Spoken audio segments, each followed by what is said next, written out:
Hi everyone, and welcome to my channel, the channel that's all about the art of being ill. My name is Caroline, and today we are going to talk about insomnia. Many of us have tried not being able to sleep. For people with chronic illness, it's unfortunately the norm. Insomnia is a very common accompanying symptom to many illnesses. It's also a very common side effect to many types of medications. So yeah, we never really had a chance, did we? So today I will go through some practical things that you can do to improve your sleep. But before I get into it, please don't forget to subscribe to my channel, and you can also go follow me on my Instagram that's also called The Art of Being Ill. Thank you, and let's get started. Number one, structure. Living a structured life is actually something that can help improve your sleep patterns.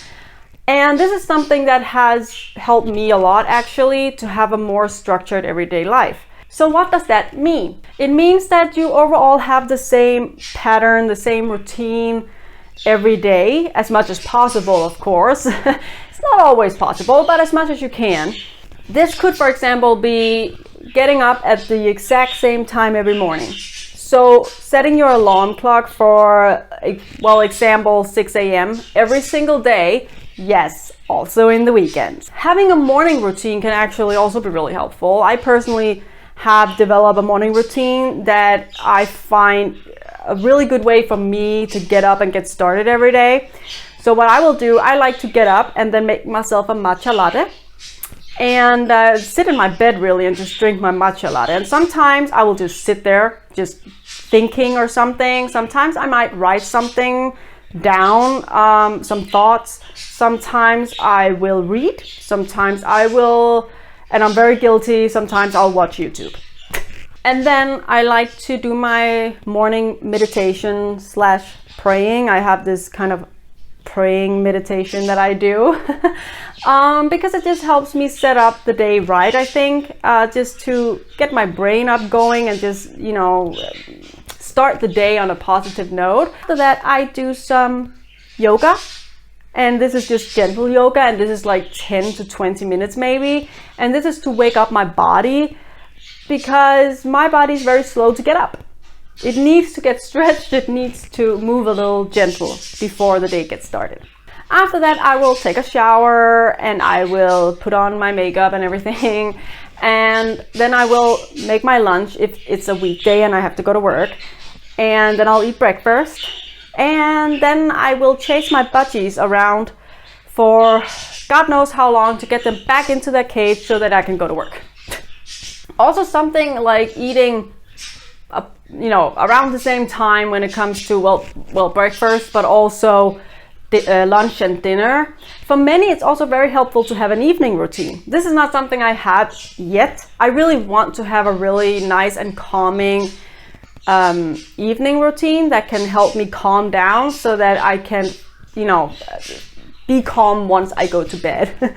I haven't been successful yet. It's been hard for me to find what works for me, but it is something I'm working on. But it can also be really, really good. So these routines can really help get a better sleep pattern. It's also important to go to bed around the same time every night, if possible. Again, I know then you are somebody's birthday and you can't go to bed when you usually do.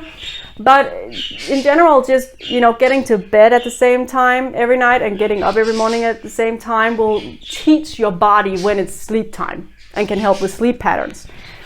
The important thing to remember though, if you are, let's say you go to bed at 10 p.m. at night, right? And, but you are reaching 10 p.m. and you're just like not tired whatsoever. Like you literally, if you went to bed, you would just be lying awake and thinking and just not. Then it's actually better to stay up and do something, not watching TV or something like that, but maybe read, or if you like to paint, then you can paint, or whatever you like to do till you start feeling sleepy, and then go to bed. But even if you do this, let's say you don't get to bed till midnight, then it's still important that you still get up at 6 a.m. the next morning, because it's all about teaching your body when it's time to rest. And obviously going to bed at the same time and getting up every morning at the same time is not always realistic due to different, social events and work and stuff. But it might be a good idea to take out some time where maybe at least a month where it's like you make sure that you can train your sleep pattern so that you don't interrupt it. So your body can learn when it's time to rest and when it's time to rise and shine. Not that people with chronic illness, we ever like rise and shine, right? We more like fall out of the bed and then hope for the best, Number 2, avoid stimulants.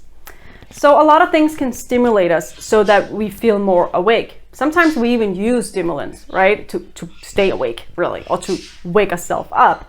A really good example of this is coffee. A lot of people drink coffee in the morning to wake up. And there's nothing wrong with that, but it's a really bad idea drinking coffee at night because it does wake you up. So that is something to avoid, drinking at night. Have your last coffee in the early afternoon or something like that, so that it doesn't affect your body. Also something like nicotine. And a lot of people here that smokes will say, avoid nicotine before bed. I can't sleep without having a cigarette. And that might be true. You might find smoking nicotine, obviously, very calming. And you might feel like it makes it easier for you to fall asleep. However, it's actually not the case, because you might feel that way, but nicotine actually stimulates the brain. And therefore your brain will be active and you will not get into the very, very deep sleep that is needed for your body to refresh. So, and the same goes for alcohol. A lot of people will say, well, alcohol, sometimes it's good to just have a glass of red wine before bed and I sleep better. I fall easier asleep. Again, not true. You might feel that way, but it's stimulating your brain. So again, you're not getting into that deep, deep sleep that will help you be refreshed the next morning. So it's a really, really bad idea to drink alcohol or to take a cigarette before bed, even though you might feel it's making it better. Obviously, something like energy drinks is also like a really bad idea. It's like the word energy drink. You don't need energy when you're supposed to sleep, right? Another thing you should avoid is also exercising at night. Because exercise, as you probably know, it generates energy. And obviously, we don't want too much energy when we go to bed, because then we can't sleep. If the body is all going and up running and full of energy, then it's going to be impossible for you to sleep. So exercise is something that should be done at least 2 to 3 hours before your bedtime, so your body can calm down again before going to bed. However, exercising on a regular basis can actually help improve your sleep. So another good reason to exercise, really. And when I say exercise, because as you know, us with chronic illness, it's not realistic to go to the gym 2 hours, 5 days a week. It's just not realistic.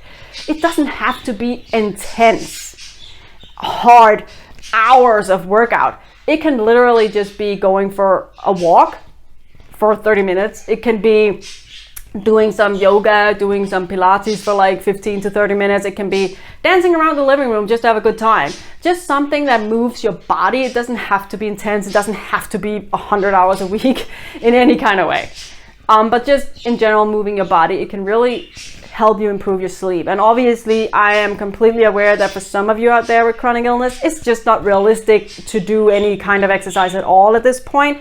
And there's nothing wrong with that. Nothing. Number 3, the environment in your bedroom. It's really important to have a calm and relaxing, perfect environment when you sleep. And a way to get the most optimal sleep is to have a low temperature in your bedroom. So obviously you don't need to freeze to death, but it needs to be a little cold and with some fresh air. Of course, we're all very individual when it comes to this, but for most people, the most optimal way to sleep is to have a lower temperature in your bedroom. It's also a really good idea to sleep in a dark room. So have curtains that can make your room dark. This, for me personally, is not really necessary. I don't sleep well if there's electric lights going on. But because there's a little bit of light from outside my window, it's actually not something that bothers me personally. But in general, having a really dark room is the most optimal way to get sleep. It's also a really good idea to decorate your bedroom in a nice and comforting way. Something that makes you relax. Something that makes you feel good when you are in your bedroom. Because calming, comforting surroundings will make you feel calm and relaxed, and you will be able to sleep better. Number 4 is mindfulness. Mindfulness can be a really good thing when you need to improve your sleep. To do some mindfulness before bed. There are many options. I like to sometimes, depending a little bit on why I can't sleep, but I like to, for example, sometimes I do breathing exercises before I go to bed to just calm the whole system down. This is especially if I feel a lot of, having a lot of thoughts in my head and just feeling uneasy. It's really good for me to do breathing exercises. Sometimes I do a short meditation. That can also really help me calm down. If I feel like my body has like too much energy, I will do something like yoga, but a bedtime yoga. So a yoga designed to calm you down and get you ready for bed, basically. There's also some positions from yoga that I really feel like calms down my body that I can actually do in bed just to get my system to calm down and relax. You can also do a lot of anything that really makes you relax can be mindfulness before bed. It could also be something like listening to meditation music or classical music, some kind of music that makes you feel calm. Some people actually benefit from listening to sounds of nature, so waterfalls or rain or something like that. You can find all of this on YouTube, by the way, if you need to try any of it. But just some relaxing music somehow can also really be good for some people to calm down and fall asleep easier. Number 5 is a weighted blanket. So for my birthday this year, which was just a couple of weeks ago actually, I got a weighted blanket as a present. And I have to admit that's probably the best present I ever had. The first week or so, I couldn't really sleep with it like all over me, so to speak, like completely covered in it, because it was so hot. Like, it's not hard enough to sleep in general with chronic illness. When the heat is there as well, oh my god, I thought I was going to die. So the first week I really didn't know the full effect of it, but then in the last week or so it's been a little bit colder, and because it's also been a little bit colder in the evening and during the night, so I've actually been able to cover myself up almost all over with the blanket when I sleep, and I have to say it makes one heck of a difference. It's like getting a hug. It's like being hugged all through the night. It makes me feel safe. It makes me feel calm. I have less thoughts in my head. My head is way more calm. My whole body is more relaxed when I sleep with it. And honestly, before I started sleeping with this blanket, I could wake up 4 or 5 times during the night where I woke up so much that my whole system started going, and I actually ended up having to get up and pee because my whole system just started. So I went up to pee 4 to 5 times a night. That's crazy, right? But this past, I think I've been sleeping with the blanket now for like maybe 6 days in a row. And I honestly, the last maybe 3 nights, I've only been up 1 time to pee. I have woken up more than that, but not so much that I had to get up and go to the bathroom. It's more been like, okay, I woke up a little bit, I might turn and I might, and then fall back into sleep. It's actually done wonders for me. I would say, especially if you have like something like anxiety, I think a weighted blanket can be really, really amazing for you. But in general, I think people with chronic illness should be given a weighted blanket as a part of their treatment. Number 6 is cutting yourself some slack. We tend to go to bed and then we're lying there and then we start stressing about, I have to sleep. I only have 4 hours now to get to sleep and I have to sleep. And when we stress ourselves out that way, we release cortisol, which is a stress hormone, and that stimulates the body. So the last thing you can do is like go to sleep. So it's really important to tell yourself that it's okay you can't sleep. It's completely okay.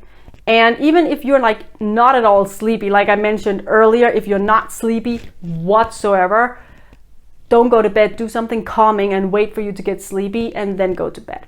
If you wake up during the night or you can't fall asleep and you're just like wide awake and you're not sleepy at all, instead of lying in bed thinking about it and just turning around and just stressing over, you know, you only have 3 hours left till you have to get up or something like that, it's a really good idea to get up and go out of your bedroom, really.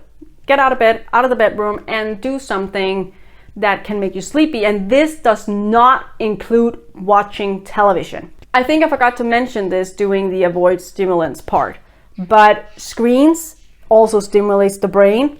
So it's really important not to have screen time at least like an hour or two before bed, which is hard. I'm very guilty of sometimes watching YouTube before bed. It's really bad, but we really shouldn't do that because it stimulates the brain. So just like we shouldn't watch it before bed, if you get up during the night because you're not sleepy and you can't sleep, don't go watch Netflix. Do some reading or, you know, paint or write or do something that you enjoy to do that has nothing to do with screen time. And then when you start feeling sleepy, you can go back to bed. Number 7 is supplements. There are supplements out there you can take that comes from natural sources that is said to calm the body and help you sleep. And this is something you could try. Some of the most common that I think you can get in most drugstores today, most pharmacies, is something like valerian. It is said to calm the body down.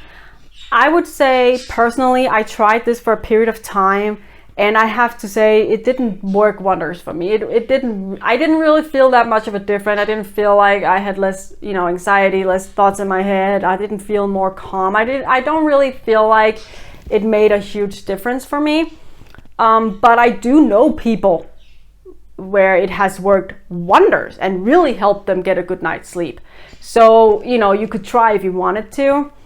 I would also say there is, of course, also medicine, sleeping pills, but they are highly addictive, so I wouldn't recommend it. But I would say this is the last solution to your sleep problem.